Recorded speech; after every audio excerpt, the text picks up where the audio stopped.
They had been told a long time before that there was a good chance the white people that would come would not be keeping the true life plan.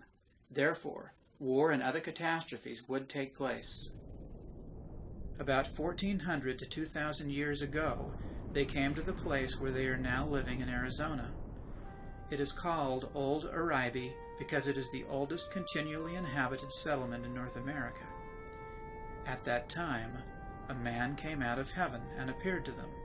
He was wearing a long white flowing robe. He had a long beard that was forked. He had bluish-green eyes and taught them the original teachings of the true life plan again. He also taught them other new things. He taught them how to greatly increase their productivity as well as improve their lifestyle. He helped them to better understand agriculture and gave them corn, which is the lifestay of their people. He taught them what to do to live in peace and harmony with one another. He stayed with them for a short time and gave them a set of stone tablets, which they have to this day. They called him the Masao. Today, many of them believe he was Jesus Christ, as they have been introduced and become familiar with the white man's religion. And many of them do not believe he was Jesus Christ, prior to his promised return.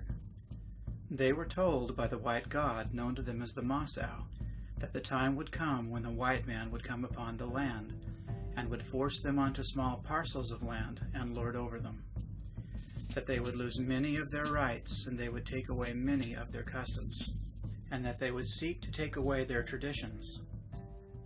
But he told them the white man would also bring a lot of good things with him. He would bring technology that would allow them to bring running water right into their huts. That was a miracle to the Hopis, because they live on the top of 3 600-foot mesas. The only source of water is a stream that runs along the valley floor below, a tedious and exhausting job. But he told them never to become too reliant upon it, because the day would come when the water would become filthy and would not be drinkable.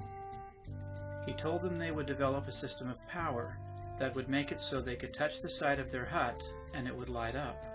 He also warned them about this, saying the world would be shaken 3 times before he came, twice with one hand, and the third time with 2 hands.